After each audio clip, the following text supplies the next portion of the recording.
Welcome to the I Hate Critics Movie Review Podcast. I'm professional film critic Sean Patrick. With me is Jeff. Hello, everyone. Almost Jeff, everyone. tell people how to get your art. You can go to my website, which is jefflasser.com. My Etsy is linked there. You can also go to my Instagram, Jeff Lasseter Pop Cult. The link is in the bios on everywhere, Blue Sky, Instagram, you name it. This weekend, surprise, it's my birthday weekend, by the way, so everybody should come Happy if you're in the birthday. Quad Cities. Thank you. If you're in the Quad City area, I'm going to do a pop-up. I'm part of a pop-up market at 4th and Pershing on Saturday afternoon from 12 to 5. And next month, I will be doing the Quad City Toy Show, except it's not even in the Quad Cities this time. It's in Cedar Rapids, Iowa. See my Instagram for information on that. Then I've got a busy June coming up. And then nothing for a couple months after that. So come and see me this weekend. Come and see me on the 10th. And then all through June, Pride Fests and Planet Funk Con. And also I am running a sale on my Etsy right now. So you should go get some prints from me. Very cool. Very cool. Let's see. So lots to talk about this week. We each saw movies that the other didn't see, and we also got a couple of movies we did see. And of course, our classic will tie back around to something you're doing later on this year as well, right? Mm-hmm. And to one of this week's movies, kind of. Right. So we'll get started just by talking about some of the things that each of us have seen. I recently watched a movie called The Death of Snow White. And this is directed by Jason Brooks and co-written by him and Naomi Meacham Miller, and stars Sanae Loutsis as Snow White. And I went into this with a very bad attitude. I assumed that this is going to be one of those knockoff horror films like the new, I guess the new Mickey Mouse Scream Boat is supposed to be one of these knockoffs, like public domain Disney horror, essentially, even though it's not Disney, but people associate it with Disney, whether it's Disney or not. But nevertheless, this one and the Winnie the Pooh thing, they were both in really bad taste. And I thought, okay, this is going to be unpleasant, but I'm going to do it. I'm going to sit through this. And I was really shocked. Again, very low bar, but this one gets over it. Sanae Loutsis as Snow White in a horror film still feels like Snow White. She still acts like Snow White. She doesn't pretend. They don't turn her into a badass warrior princess. She's actually facing down this evil queen who is killing her friends. Snow White has friends in this story, and bathing in their blood. Wait, is it huh? Elizabeth Bathory? I don't know. She keeps her young by bathing in the blood of young women, and so that's what she's doing. She's killing Snow White's friend, and she can achieve becoming the fairest in the land, and thus living forever by killing Snow White and eating her heart. She's got to get through her friends first, and she's now going to have to get through the dwarves, who in this version are real dwarves and are badasses, except for one who's a giant, but he's also considered one of the dwarves. Again, these characters are terrific, actually, and there's definitely a low rent aesthetic to this, but they take it very seriously. There are two characters who are comedy characters who are called the Brothers Grimm, who are writing down the story as it happens, which is a nice little touch. It's really clever. It's really gory. It's a Snow White horror movie, and they did a heck of a job. Interesting. That sounds better than the Disney Snow White. I think they could be equal in my mind, because I know I didn't hate the Disney Snow White at all. I didn't either. I was surprised. I'm just giving shit. But again, like the fact that they let her be Snow White, like she literally is going to go on to try and win this thing using just her goodness, just the same way that the Snow White in the Disney version does. I'm not spoiling anything. You'll have to see it for yourself. It is called The Death of Snow White. Bear that in mind. That title matters. It's really much smarter and much better made than I thought it was going to be. And I know I went into it with a bad attitude. And I know there's people like Amy got in trouble with our TikTok fans because she said she went into Tommy Boy thinking she was going to hate it. And I don't know. Just for you out there, it happens sometimes. Sometimes you just get a bad look at something before you've ever seen it, and you're taking that with you into the movie, and the movie's going to have to overcome that. And that's just not film critics. That's everybody. Everybody does it. Everybody has done it, and you're just going to have to live with that. See, that's like you and I being really sick of and not thinking that Drop or Speak No Evil were going to be good because we were so sick of the fucking trailers for them. Right. Hmm. So I'm not giving away how I feel about Drop the Movie, but it's one of those things where you just get sick of something and you get sick of all the references, et cetera, et cetera. So maybe maybe the fact that we're so kind of sick of the um uh public domain knockoff stuff Hmm. like Winnie the Pooh and Screamboat and all that, which actually I've heard Screamboat is not bad, but I based on who told me that, I'm gonna reserve judgment. Um, looks like this Snow White was written by Jason Brooks, Yep. written directed by Jason Brooks, who did a couple of Friday the 13th fan films, actually. Oh wow, that's very cool. So he Um, knows how to work with a low budget. That's for sure. yeah, so I'll have to check this out. Actually, that it doesn't. When you said that you liked it when we talked before, I was just like, huh, and then I kind of forgot about it until you said something now, but it makes me want to see it. I hope people will check this one out. It's not been widely released, but I believe it is going to be on, or may already be on streaming rental services. They did do a theatrical run, not a very big one, obviously, because it didn't come here. Yeah, yeah. So I've been out with an injury. I've not been able to see movies the last couple of days, so I've not seen a couple of things, including Warfare. Yeah, I did. I saw that the day it came out. It's about a platoon of Navy SEALs who embark on a mission in Ramadi, Iraq, during the Gulf War. It's based on a true story, and it touts itself as being told from memory, Hmm. um, which are which kind of when I read that I was like, wait, aren't most based on a true story movies told by memory, or are they just imprinted from people's subconscious? I don't know. Um, this is just as depressing and horrific as you think it's going to be based on the story that it's based on. Um, it stars DeFero Wunatai from Hell of a Summer, Will Poulter from Death of a Unicorn. So they're both having really good months. Um, and Joseph Quinn from Stranger Things, who's going to be Johnny Storm in the upcoming Fantastic Four. And he was in A Hmm. Quiet Place day one, as well as, Cosmo Jarvis, a bunch of other people. It's really well acted. It's not, there's no, like, it doesn't feel like there's any uplifting stuff to it. It doesn't, it's not a feel good, rise above the ashes kind of movie. Hmm. Um, it just kind of shows you the ugliness of war in this one particular battle, and how we were really there's there's no reason for us to have been where we were. Very true. Um, and if and it gives you the feeling like, and I get this feeling from the news too at the time. If we hadn't invaded Iraq, nothing that happens in this movie would have happened to these guys, because the guys that they were quote unquote after were only doing what they were doing because we invaded their country. Yeah, They pretty much. invade the home of a regular family who has nothing. They're not doing anything wrong or doing anything illegal. They're just trying to live their life, and these guys break into their house so that they can look upon this other building and hold the family hostage, um, in a bedroom for the 2 hours of the movie, or hour and a half. It's just it's not a it's it's just it. I can't even describe. I don't want to say anything really bad about it, because it's a well-made, competent movie, and it's one of the directors is Alex Garland, who did something really special with Civil War. Technically, this is really really amazing, and the photography, everything, but it's. I hope he was going for, let's show you how ugly this shit is, because that's exactly how I felt when I walked out. Hmm.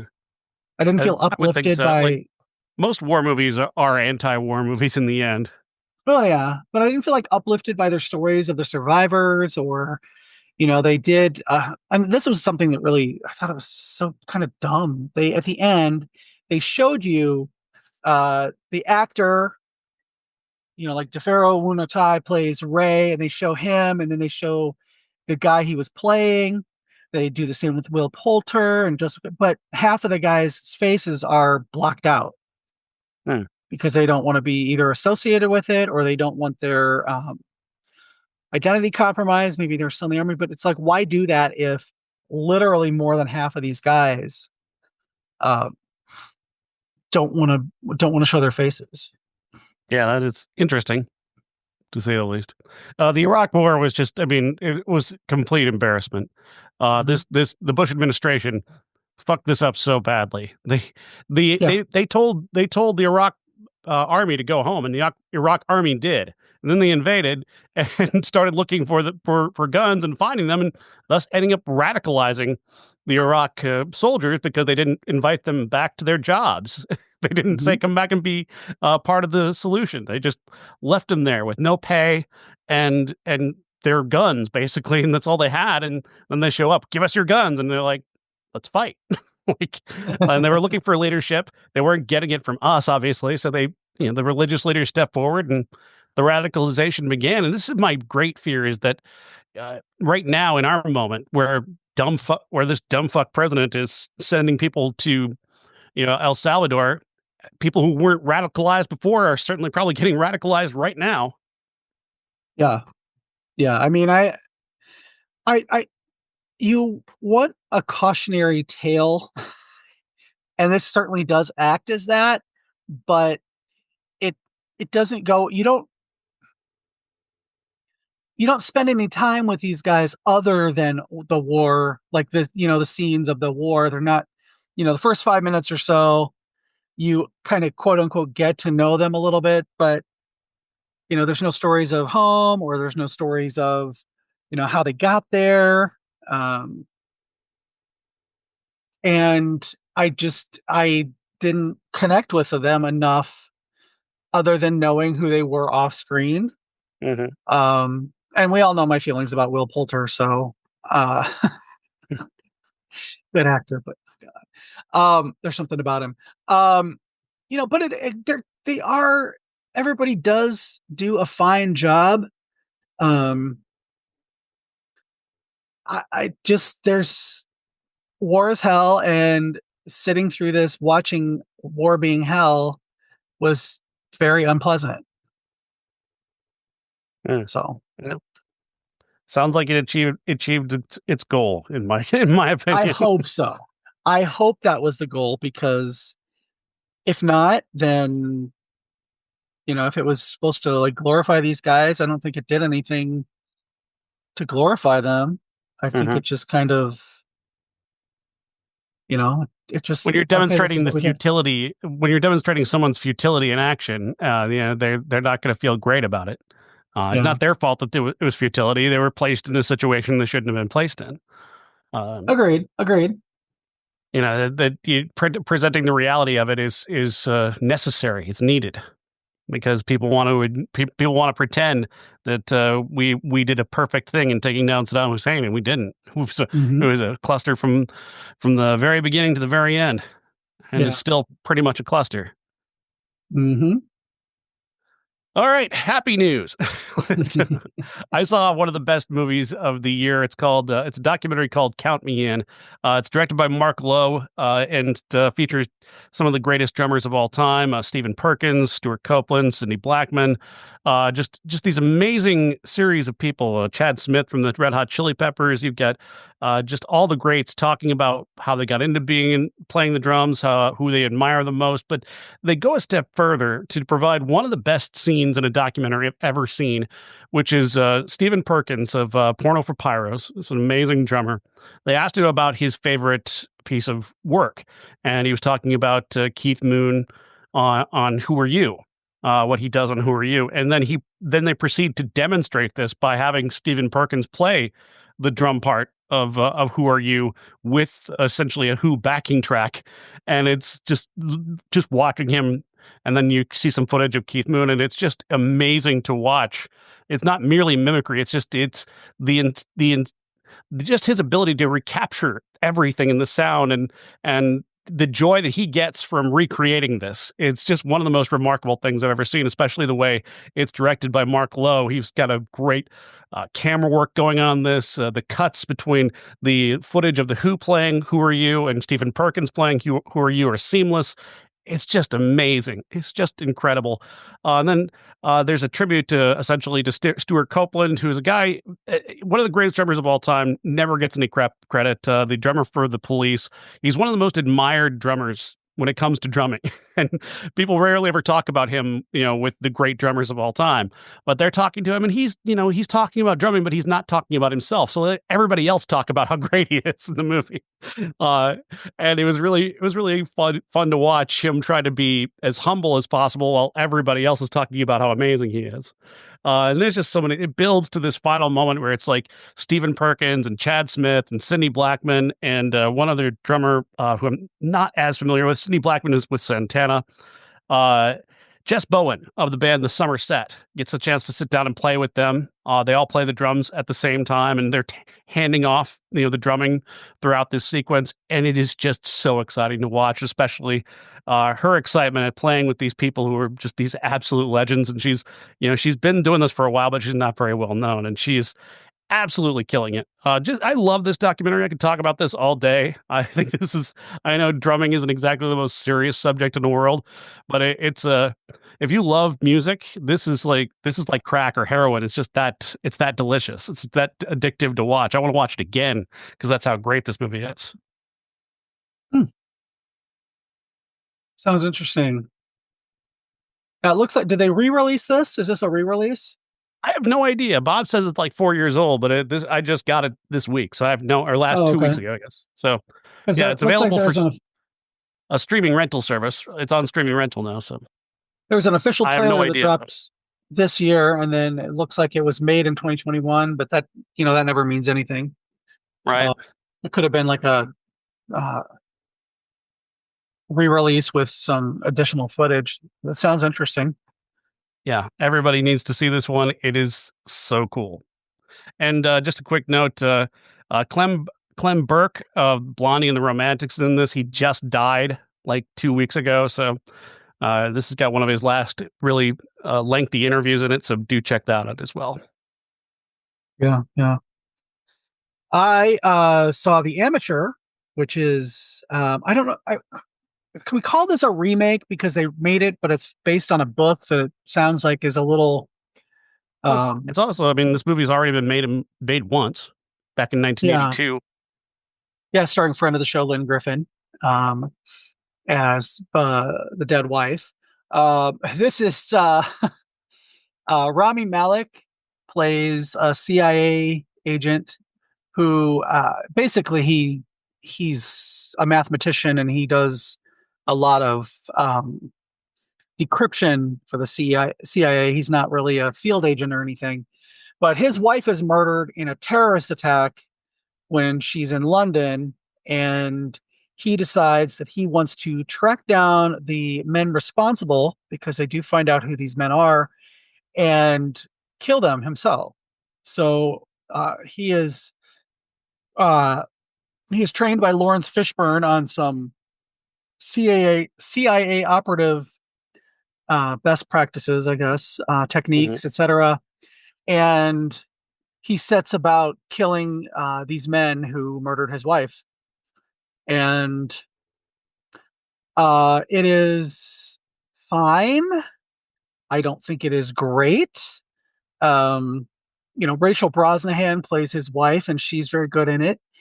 There's something about Rami Malek that, yes, he won an Oscar, but he won an Oscar based on mimicry, in my opinion.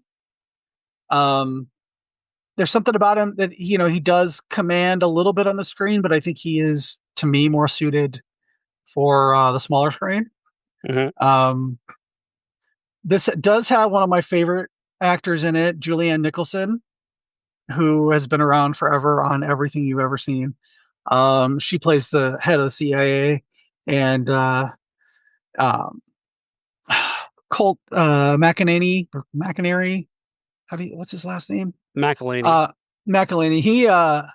He plays one of the directors of the CIA who pulls Rami Malek into this as kind of a smokescreen for something that may or may not be going on. And Rami Malek ends up setting up not only these guys that he is going to kill, but also the director. He has something over him, which is why he gets to do what he does. The best parts as far as like him tracking these men down and getting his revenge are in the trailer. To the point where I had seen he tracks one of the guys into a rooftop pool that bridges two different buildings. Mm-hmm. And I was like, I really have to go to the bathroom. And you know what? I know exactly how this is going to go because it's telling the trailer. I went and I got a refill and I went to the bathroom and I came back just as it was ending. And I was like, oh, okay. I don't feel like I missed anything. So there's nothing. It's no 3 days of the Condor. Let's just put it that way. That's unfortunate. Yeah, I see what you're saying about Rami Malek. It's not working on the big screen so far for him. I'm not sure. The Bond movie wasn't very good, and I really don't like Bohemian Rhapsody as much as he's doing his best. Yeah, and he made a movie with Denzel Washington fairly recently where he played a character similar to this one, like an agent who's in over his head a little bit, and that movie wasn't great either. So not going well for him on the big screen. He will make his mark as a character actor. Mm-hmm. I know he has an Oscar, but he's not a leading man as much as I want him to be. Mm-hmm. He's just not. He's best as a supporting character, or a really good TV actor. That's just the way I look at it. So if I'm wrong, tell me on Facebook. Let's argue about it. Yeah, let's have a fight. What do you say? And I say this as somebody who really, I think he's a good actor. Yeah. There's something weirdly good looking about him, and he's very, he has a certain magnetism, but I don't know if it translates to being a leading actor. It hasn't yet, and this also could be just the material isn't right. It's just got to find the right. You got to find the right director. Sometimes you got to find the right script, and he's just not found it yet. Mm-hmm. All right. Speaking of the right director and the right script, let's talk about Drop. Yes, this is Christopher Landon, who is just killing it. This guy's 3 for 3 for me for movies that I've really liked. And the man just likes kind of skipping around the genres a little bit, do a little horror, a little sci-fi, a little thriller thing here. And he just seems to be having a great time challenging himself with these clockwork sort of plots that he has to paint himself into corners and find his way out of it. It's really a nice tightrope walk to watch a director do. This time he's got a story starring Megan Fahey as a woman who is going on a blind date with a guy played by Brandon Sklenar. He's apparently been pursuing her for a while via Tinder, and they finally agree to go on a date at a rooftop restaurant. And that's where our plot will kick in when she gets essentially chosen to kill him. He has some information from someone very powerful, and they want him dead, and that information disposed of. So they use her phone, essentially, clone her phone to try and manipulate her into killing him. And they've also got her sister and her son back at her house being essentially held hostage, even if they're not necessarily aware of it yet. This movie is so clever. I don't know how many times I said to myself, Jeff, I know what's going to happen. I can tell what's going to happen next, or I could like, oh, I wonder what they're going to do about that. And then they would tell you, well, I don't know what I'm going to do. They'd like say, this is what we're going to do about that. He creates these little plot holes for himself, and then he fills them in like he's marking them off in my own head.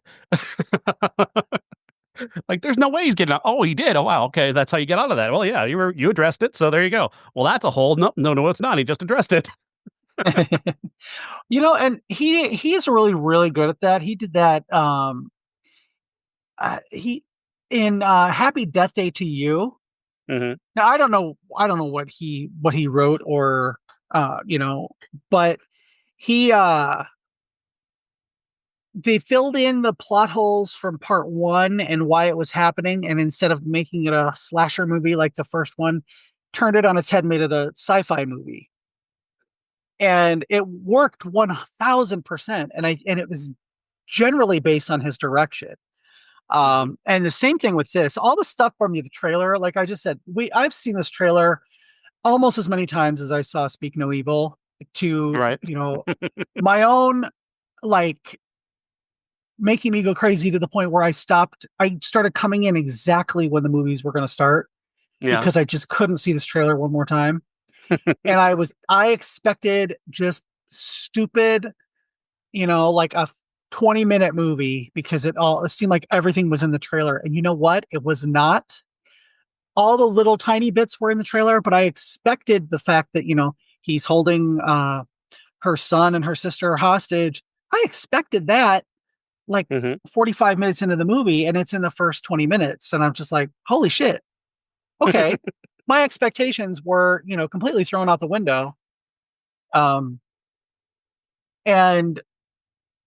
part of it is Megan Fahey she's just like has this kind of, she goes from like one extreme, like helpless to forceful, back and forth in such a like believable way. And Brandon Sklenar has what Rami Malek does not have, and that is a leading man quality. Yeah, he's got presence. Yeah. I didn't really see it in the last, or It Ends With Us, but he's really he's believable and kind of down to earth in this one as well as that movie, and I really really liked the fact that he was the male lead in this. Yeah, I agree. I thought he did a terrific job, and not an easy job too, having to play the one person who doesn't know what's going on in that situation. Like, it's not easy for him to be where he is. And I loved the way that he was like trying to, at one point he tries to leave and she's trying to get him to stay. I thought for a moment like he was actually going to get up and go, which I thought that's really clever. And then, but for me, like there's so many great details about this movie, and one of those is their waiter, played by Jeffrey Self, who's a comedian I've never heard of before, but honestly, Jeff, I think he's the secret MVP of this movie. Just the little touches. He's not in on this. He doesn't know what's going on. He's completely baffled, but he's still playing this role with like they're directing him, almost giving him comedic beats to play. And and he's just killing it. He is just killing it beginning to end. And it's like this comedy. You think usually like a comedy character dropped into a serious movie, it's gonna take you out of it, and it never did, because Landon directs it in such a way where like he's shooting the camera up at him, which is a comedic angle on this guy, and then every time he's using him, he's shooting him differently than he's shooting the other actors in the scene, where everybody else is kind of close up and tense. His scenes are shot at odd angles, and it keeps it offbeat.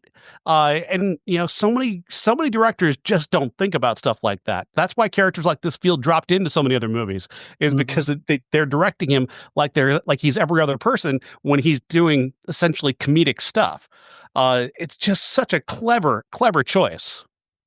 See, I remember him from The Horror of Dolores Roach, which is a TV series he was amazing in. And so I didn't know it until after I watched the movie, because I've been trying to go in blind on a lot of these now.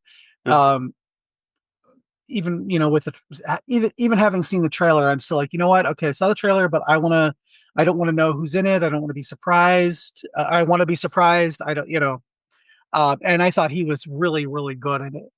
Now, I wanted to say, going back to Brandon Sklenar, that the way he was playing it was almost, at one point, I thought maybe he was the one who was doing this to her, because he plays it off so well that, I'm like, maybe this is just a loyalty test? I don't know. But, maybe he was just trying to see if he could just play a game with her, and because that's the kind of thing that it seems like to me Christopher Landon might do. Yeah. Is at the end just say, oh, haha, it's an April Fool's Day kind of thing. But I mean, he's such a good director. That's just possible. Yeah. few So little I turns was here, little edit here. there was one point that I was like, okay, I think I know who's behind all this. And I was wrong, thankfully, because it did really Mhm. kind of subvert my expectations, and I really liked that. Right. Um, so yeah, this movie was so enjoyable. I can see myself watching it several times to see, in the future to see if I am able to pick out more of the moments. So Mhm. Yeah, this is one I think that'll be rewarding on a second view when you're trying to figure out, when now that you know everything that's happening, now can I see something else that I didn't see before? yeah, yeah. I gotta say that like the set too is incredible. I've never seen anything quite like this in a movie. I've seen rooftop restaurants before, but like Hmm. this one is this is so clever, and it's so incredibly photographed. Mark Spicer is the cinematographer, and just the lighting is perfect. The strange sort of it's almost like a human body vibe, like they're going with they're ribs and like a like a spinal Uh-huh. cord, like there's all of this at this rooftop restaurant, and like it's not like I'm making it sound horrific. It's not. It's just a unique architecture, a very unique architecture where it kind of looks like the inside of a human body to me. That's just Yeah, me. I don't know. I really thought that was good. I loved the bartender character as well as just another smartly used character because anybody you give a line to is then going to become somebody we need to keep an eye on. exactly, exactly. And I think that they really play with um the who done it aspect by adding those people in. There is one point where the um hostess is like the biggest suspect, Yeah. and there's she says a few things, you're like, oh, I know she's got to be in on it. So It's so good. I love this. I love this a lot. I like it even more now that we're talking about it because it just mhm. keeps getting more interesting and makes me want to go back and watch it again. And I'm just really enjoying the talent of Christopher Landon. He's not quite like there yet for me, like in terms of being like a Ty West or a Ari Aster. It's not quite that space, but he's definitely an echelon above most other mainstream directors for me. Given the right material, he could be at that level. I don't Hmm. know if I necessarily care if he is. No, I don't. I mean, If he keeps putting stuff like this and Happy Death Day out, I am more than like he could have probably saved Night Swim. Um, Now that's a compliment. I was thinking about like, okay, what movies would I want to see Christopher Landon's version of? Night Swim, that would have at least had some laughs. Uh-huh. Um, could you see Christopher Landon's Midsommar? I don't think anybody can do what Ari Aster does, but I don't know. But can you see Danny at the end where she's just like, God, these flowers are so fucking heavy, and she just pushes them off, and although she might have been played by Jessica Rothy, so who knows? But oh yeah, go see Drop. It's worth it. It deserves better than it's getting at the box office. That's for sure. I noticed we did not spoil anything, so Nope, no definitely spoilers go see it. whatsoever. All right, let's get on to our final new movie of the week, which is Sinners, directed by Ryan Coogler, also written by Ryan Coogler, and starring Michael B. Jordan, Haley Stanfeld, Miles Caton, Jack O'Connell. Just a tremendous cast. In a story set in the 1920s in Mississippi about twin brothers who returned from Chicago, having done some perhaps gangster stuff with some gangland legends up that way, and now they're back in Mississippi in 1932, also coming off of World War One, and they're going to get into business. They want to open a juke joint in their hometown, and they go about getting everything together. They've got a venue. They've got their friends are bringing in the food, and uh, around the periphery, there's this character played by Jack O'Connell who you see kind of burning in the sun ends up at this house, and that's going to kick off the plot in a very, very, very different direction. This is a vampire movie. I'm sure the trailer's given us that at the very least, so I'm not getting any spoilers. But essentially, you've got a group of characters battling off against a group of vampires trying to get in, and wow, this movie just blew my mind from beginning to end, Jeff. This is my favorite movie of 2025 so far. Yeah, same I here. had an incredible time with this. And the one thing I think that stands out for me first is that musical sequence in the middle where he starts playing, Miles Caton starts playing. He's a guitar player. And he's kind of got a sort of a magical air to him to where his music can like cross between time. And Ryan Coogler demonstrates this by having essentially breaking the walls of time. You need to see it for yourself. I'm not going to go into it any further than that. It's one of the best scenes, if not the best scene I've seen in decades. Like just the editing, the flow, the choices, the music is incredible. That sequence just blew my mind. But then it's every choice from there on that he makes is just the absolute right choice at that moment, and not necessarily the one you would think of. Even as a logical longtime film watcher, you're not thinking that this would be the next choice they make, and then it is. You're kind of, wow, I can't believe they did that. There's a big thing, a conflagration near the end. You think it's going to happen a little bit later than it does. I mean, it's just that good where he's not only anticipating you, he's drawing you in and then misdirecting you. And it's just masterful. This is how you elevate yourself as a director to another level. This is Oscar worthy. That's how good this is. This is on that level, best picture level greatness, because it's unrelenting. It's constantly gripping and exciting. The performances are amazing. Michael B. Jordan, give him best actor right now. Please just give that to him right now. But also, like, I have to shout out Wunmi Mosaku, who is just she plays his ex-wife, I think, or current wife. I'm not sure if they ever got divorced. They had a child together.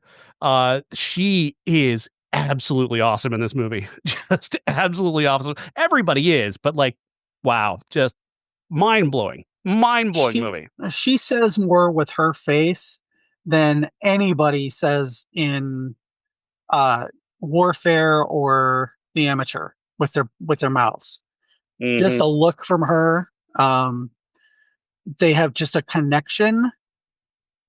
Just her and Smoke, they looking at each other, you can tell they have a connection that nobody else has. Yeah.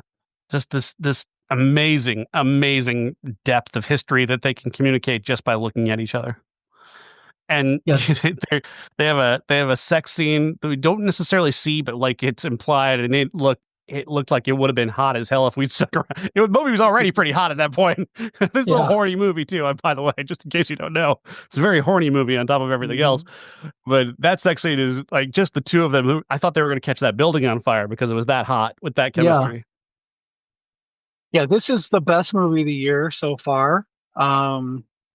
It'll be definitely a top 5 for me. I can't, although I have not seen Megan 2.0 yet. So I love that trailer so much. Oh my God. I watched that trailer 50 times, and not in the theater, just, it's just funny. No, this is like everything from the performances to the cinematography to the setting to the twists and turns. And, I did not know that Haley Steinfeld was this good. Because I don't know if she's been good. Like I'd love her in True Grit, but she's just like another level now that she's, fully formed adult actor. She really comes out in this movie. Michael B. Jordan, he does enough different playing twins that you can't believe it's the same person. Like the whole time, he embodies each different character so well that if they were dressed identically, you would know who was who. Without one's a little bit more. One's a little bit more brazen and forward and flirtatious and sexy, and the other one is smoldering and withdrawn, and he's got a lot of history, and yeah, just how he manages to pull that off, playing both of those characters in the same scene and giving them a different feel. It's a technical marvel and it's a performance marvel. Just amazing stuff. And again, to talk about Ryan Coogler, great directors. They care about the details. They care about telling a cohesive story, but they also care about the performances. And when you're talking about Haley Steinfeld, I agree with you. I've not seen her. I don't think we've seen her best until now. And it takes a great director to bring that out of someone. Miles Caton is making his debut here, and he brings so much out of that kid for a first timer that just kind of, whoa, wow. Yeah, he's so good. Like he's the scenes that he has with Delroy Lindo, who's been around since I was a kid, is he holds his own and like gives him a run for his money. That was another great scene. All of these are great scenes. This movie's incredible. All I can do is gush about it because everything in this movie just works. It's so hard to believe this is his first movie. He's so good, and his voice is amazing. I love this movie. I want to go see it again, and then again, and then one more time, and then another time after that. I definitely want to see it again because I was sitting next to some people who just literally never shut up the entire movie. And it's always older people. Happening to you? This keeps happening to you. Because I don't go to see movies with people who are under 50, apparently, and it seems like everybody over 50 decides that they can just talk. Mm-hmm. To the point where I did ask them several times to be quiet, and they would be quiet for a minute, and then I'd get really into the movie, and you'd hear some of the sound design is over here and over there, and at one point I thought it was them talking again, but it was the sound design, and then I was like, oh, it's the sound design, and she's like, but I don't think we should go here or there next time. I think next time we should go to. I'm like, okay, shut the fuck up. I have noticed it a lot more lately because I don't go to the movies with a lot of people. Like if there were, 15 or 20 people around me, I might not notice as much. But when it's just a couple people in the movie, that's when I tend to. There was the one scene where Cornbread is trying to get in.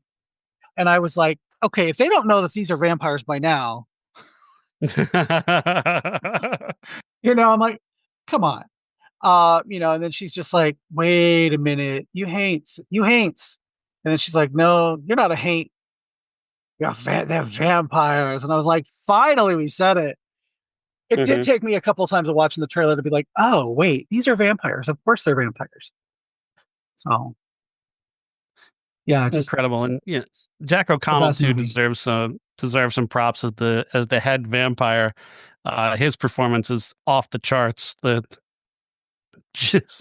singing. That singing was so hypnotic, and that raging scene of like this song that they're doing after they've drawn in a bunch of other people and made more vampires and created this like army, and then they're pausing to just do this song, and this song is chilling. It is just sending chills down your back the entire time they're doing it, and it felt to me like the rave scene from The Matrix for a time, but better.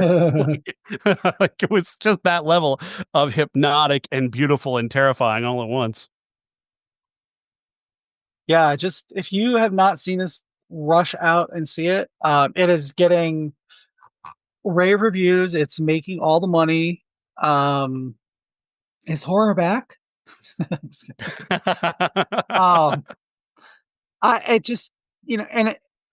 Ben Stiller actually called was the Hollywood Reporter or Variety or something out about they framed it as, can it make its money back? And it had the biggest opening of in forever at $61 million. For an original R-rated movie, yeah. Yeah, and they're like, oh, can it make its movie? Yes, it's going to make its fucking movie. It's going to make its fucking money back because the word of mouth on this, like everybody was like, have you seen Sinners? Because they know I do the show. And I'm like, I saw it on Sunday and it was amazing. I want to see it again. It might be one of the movies that I see twice in the theater this year. So I'm certainly thinking about it because this movie's incredible. It's just so amazing, and Ryan Coogler continues to just be awesome. He is on that level now for yeah, me I was gonna say he's on right. that He's special directors level with Ari Aster and Ty West and yeah. Luca Guadagnino, like those guys. Yeah, he's on. This well put him past that list. He's amazing. Yeah, I see it once, see it twice. I don't care how many times you see it, as long as you see it. Um, yeah, just the best movie of the year so far. Unquestionably. All right. Let's get on to our classic. And Jeff, do you want to introduce this and mention why we're going to be talking about this particular movie? Okay, so there are two reasons I picked this movie first and foremost because, well, Sinners is a vampire movie, and the other vampire movie that I had in my head when you asked me about it was something that I had never seen before, and I didn't know if I had the capacity this week to do another new movie. So we picked Fright Night. The second reason is because this fall in Ottumwa, Iowa, for Halloween-a-Palooza, they're doing a Fright Night reunion. They have so far announced Amanda Bierce, who plays Amy in this movie, and William Ragsdale, who plays Charlie in the movie, as attendees. And I'm hoping that they do Stephen Jeffries because I really got to tell them about all the porn I saw him in the 80s and 90s. Um, he did a lot of gay porn. Uh, anyway, it's even on his IMDb. That's how progressive IMDb is. Um, so we did Fright Night, which is the story of Charlie Brewster, who has a girlfriend named Amy and a best friend named Ed, who he calls Evil Ed. And he watches Roddy McDowell, Peter Vincent, on like a creature feature kind of thing. And he's the killer of vampires, Peter Vincent. So when his new neighbor moves in the middle of the night with a coffin, he obviously knows what's going on. He's got a vampire that just moved in next door to him. Now, Charlie makes the brash and stupid decision to call the cops on this vampire, and that unleashes hell on Charlie's life and those around him. That's my Yeah, synopsis. Chris Sarandon plays Jerry Dandridge, the neighbor, who is, of course, a vampire. And Charlie seems like he's going to be a pretty easy kill, but he turns out to be a little bit. Just the clever thing about it is that he's just slippery enough to where it works that he's able to not outwit this vampire, but just kind of get lucky. And I liked that aspect of it, that he was he's not they don't give him skills that you wouldn't expect this character to have, which is another pitfall of movies that tends to happen, where people will give a character traits that they didn't earn or didn't already possess. So I thought that was very smart. The smart use of him. Roddy McDowell is fine, I guess. I really wish they could have rushed that particular switch around. Him constantly saying, I can't do it, I can't do it, I can't do it, is believable because, yes, they're selling the fact that he's an actor and he's not really a vampire hunter and he doesn't really have the skill to do this. At the same time, I really wish they'd kind of gone with something more like he's delusional enough to think that he can do it and that he's continuously foiled. I think that would be funnier. But he's not bad. I'm giving notes on a movie that turns 40 years old this year, but still, I think the character just takes a few too many beats and kind of slows the movie down a couple of times. Like, I know we had to do Evil Ed's death at the same time. That scene goes on forever while there's really important shit happening next door. The 13 deaths of Evil Ed, as I called it. I get it, but at the same time, that one just went on for a while. We could have cut that scene a little bit quicker and gotten back to the action, but that's a nitpick. I still think this movie is fun. I still had a good time watching it, and I've seen it plenty of times now. Yeah. And I want to call out the really, really well done practical effects. Oh, yeah. I mean, this was 1985, and the level of makeup effects in this, I mean, you talk about the extended death of Evil Ed and how that was like 14 different makeups that they had to do to turn him from a wolf into a dead human. And they do, they cut back and forth, and this was after American Werewolf in London, which had, possibly the best transformation to date. But there are, the fact that he is regressing, and some of the shots, like in American Werewolf in London, you remember when his feet grow really big? Well, Mhm. this is the reverse of that, but it's so seamless. It doesn't look like they're running it backwards or anything. It doesn't look like it's 15 different shots. It's one continuous shot and it looks amazing. I just that stuck out to me. The makeup for Jerry Dandridge in his different forms. I mean, the image that's on the poster is of Amy as a vampire, which is fucking ridiculous. Let's just call it what it is. But it is so cool looking that you forgive it the fact that she's got a grin that stretches all the way around her face, because it's so like wild and cool. Um, yeah, there are things that could have, like what you said about Roddy McDowell. His his baby powder hair looks terrible in high def. Mhm. Even in 1985, you could get a good wig. You didn't have to Yeah. you didn't have to spray Spirit Halloween gray hair on him. Uh, let's just call it what it is. Um, but it just was so funny, and it's scary, but also lighthearted. Mhm. There are some genuine, like, I remember seeing this when I was a kid on VHS, and genuine jump scares.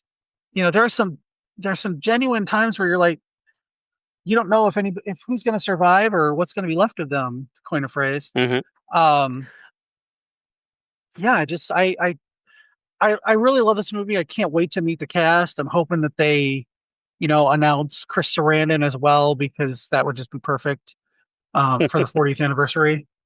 So, Yeah, I gotta circle back to what you were saying about the practical effects. It's like the director Tom Holland apparently like has an eye for like jaws. Apparently, like a human jaw is something that mhm. he thinks is very scary, and that's a really smart instinct because for some reason, yeah, if I see the skin, if I see the jaw falling apart, that's something that's always struck me in a horror movie. Wherever if the jaw is coming apart from the face, that is always freaking me out, and it happens like three times in this movie.